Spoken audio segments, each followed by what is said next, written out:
નમસ્કાર મિત્રો, આજના આ ખાસ વિશ્લેષણમાં આપ સૌનું સ્વાગત છે. આજે આપણે એક એવી ખૂબ જ પ્રચલિત અને ક્લાસિક કથામાં ઊંડા ઉતરવાના છીએ જે આપણે કદાચ નાનપણથી સાંભળતા આવ્યા છીએ. જી હા, સિંહ અને નાનકડો તારણહાર.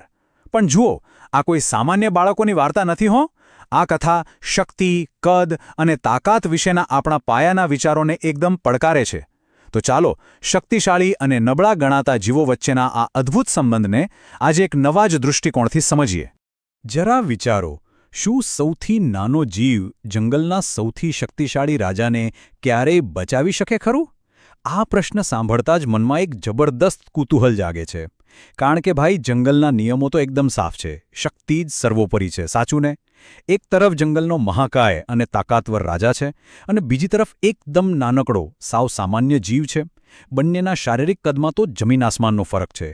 તો પછી આટલી મોટી શારીરિક ભિન્નતાઓ હોવા છતાં એવો તે કયો સંજોગ ઊભો થઈ શકે જ્યાં એક નાનકડો જીવ આટલા મહાન શક્તિશાળી રાજાનું રક્ષણ કરે?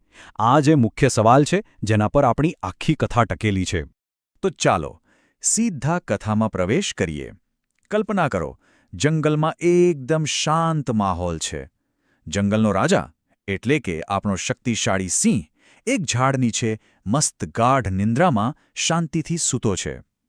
બધું જ બરાબર ચાલી રહ્યું છે અને અચાનક આ શાંતિનો ભંગ થાય છે. એક નાનકડો ઉંદર ત્યાં દોડાદોડી કરતો આવે છે અને ભૂલથી સિંહના પંજા પર કૂદી પડે છે. બસ, સિંહની ઊંઘ હરામ. અચાનક જ એકદમ શાંતિમાંથી કેવો ભયંકર તણાવ ઊભો થાય છે એ જુઓ. સિંહ ભયંકર ગુસ્સે થઈ જાય છે અને આંખના પલકારામાં તો એ નાના ઉંદરને પોતાના વિશાળ પંજા નીચે દબાવી દે છે. અહીં શક્તિનું નગ્ન પ્રદર્શન એકદમ સ્પષ્ટપણે જોઈ શકાય છે. હવે મોતના આટલા મોટા ડર વચ્ચે પણ આ નાનકડું જીવ જે હિંમત બતાવે છે ને, તે ખરેખર અદ્ભુત છે. તે આજીજી કરતા કહે છે, જંગલના રાજા, કૃપા કરીને મને ખાશો નહીં.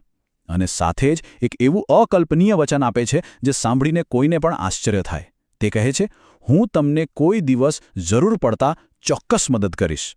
વિચારો, એક અત્યંત શક્તિશાળી અને વિશાળ પ્રાણી સામે પોતાના શ્વાસની ભીખ માંગતા આ નાના જીવ દ્વારા અપાયેલું આ વચન કેટલું મોટી વાત કહેવાય. અને સાચું કહું તો આ એક નાનકડું વચન જ આગળ જતા ભવિષ્યની રોમાંચક ઘટનાઓનો નિર્ણાયક વળાંક બને છે. હવે આ આખી ઘટનાની સૌથી રસપ્રદ બાબત એ છે કે તે બે સંપૂર્ણપણે વિરોધાભાસી પાસાઓની તુલના કરે છે. એક તરફ જુઓ તો સિંહની અપાર શારીરિક શક્તિ છે, જે ઉંદરની વાત સાંભળીને ખડખડાટ હસી પડે છે.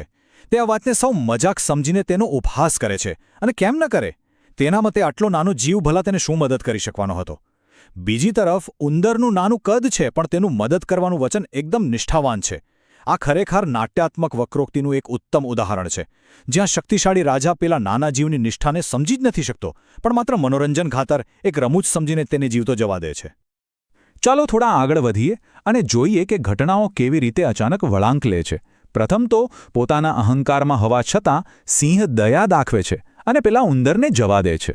પછી થોડા દિવસો પસાર થાય છે અને અચાનક આખી પરિસ્થિતિ પલટાઈ જાય છે.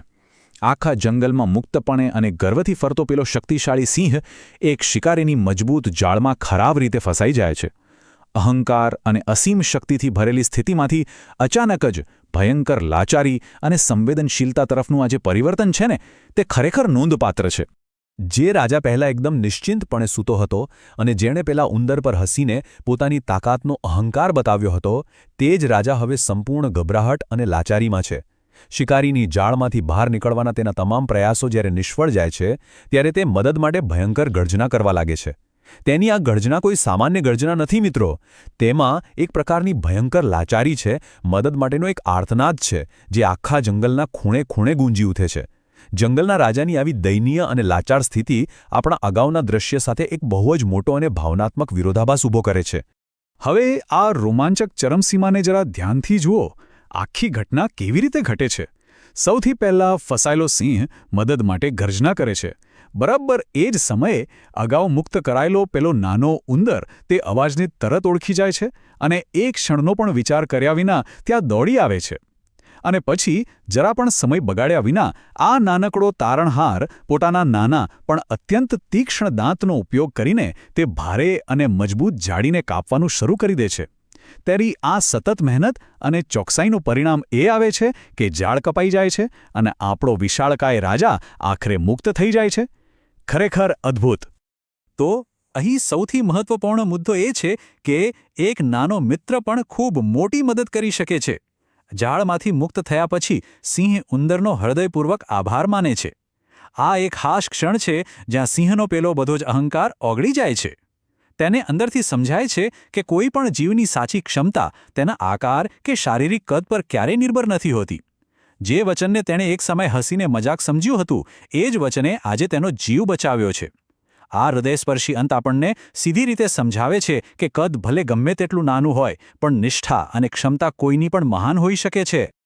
તો અંતે આ આખી ઘટના આપણને એક બહુ જ ઊંડો પ્રશ્ન વિચારવા મજબૂર કરી દે છે. શું કોઈ પણ જીવની ક્ષમતા માત્ર અને માત્ર તેના કદ પરથી માપી શકાય ખરી? આપણા સમાજમાં પણ વારંવાર એવું જોવા મળે છે કે જે લોકો શારીરિક રીતે નાના અથવા નબળા દેખાતા હોય તેમને આપણે ઘણીવાર ઓછો અંદાજ આપીએ છીએ. પરંતુ સિંહ અને ઉંદરની આ અદ્ભુત ઘટના સાબિત કરે છે કે બાહ્ય દેખાવ અને વાસ્તવિક ક્ષમતા વચ્ચે કોઈ જ સીધો સંબંધ નથી.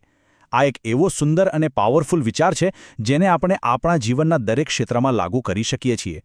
આજના આ રસપ્રદ વિશ્લેષણમાં જોડાવા બદલ આપ સૌનો ખૂબ ખૂબ આભાર. મને આશા છે કે આપણને આ સફર ચોક્કસ પ્રેરણાદાયક લાગી હશે.